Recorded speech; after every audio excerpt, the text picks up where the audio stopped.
So let's move on to part 2 of access stenosis. We learned how to evaluate stenosis on physical examination in the last video.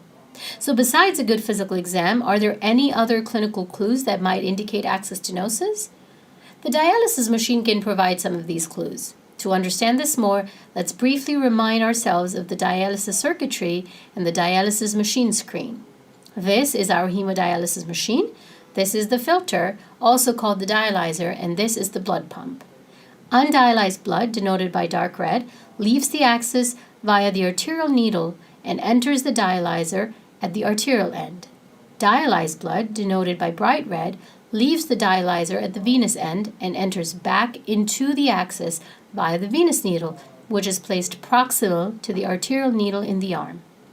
The rotation of the blood pump creates a negative pressure in the pre-pump arterial tubing, which helps pull blood via the arterial needle, and a positive pressure in the post-pump tubing, which helps to push blood into the dialyzer and back into the body via the venous needle.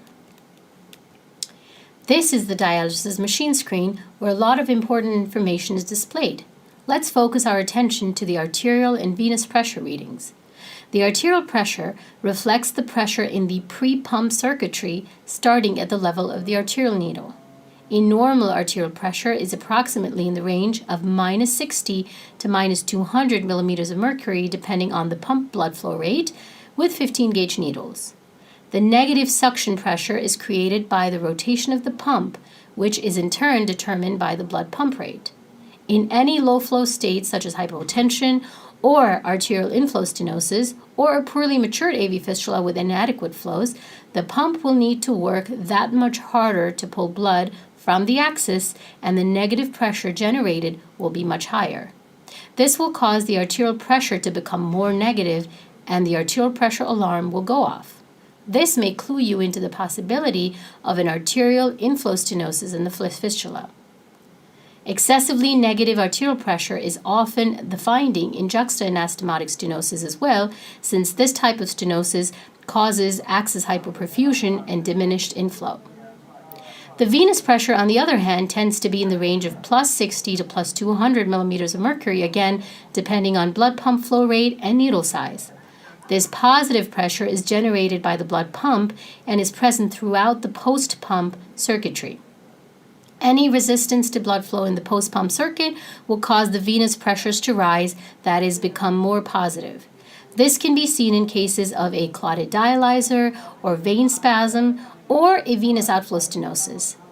Dynamic venous pressures should be measured at the start of dialysis with blood flows of 200 mL per minute. A consistent rise measured over at least 3 treatments may be suggestive of a venous stenosis. Another clinical clue indicative of access stenosis, both arterial and venous, may be presence of recirculation and drop in dialysis adequacy as measured by monthly KT/V. For more detail on this, I will refer you to my videos on hemodialysis kinetics and recirculation. The link to that will be provided below. Unfortunately, arterial and venous pressure changes in recirculation, etc., may not occur until advanced stenosis has set in. A good physical exam is still the easiest and an extremely effective method of access surveillance.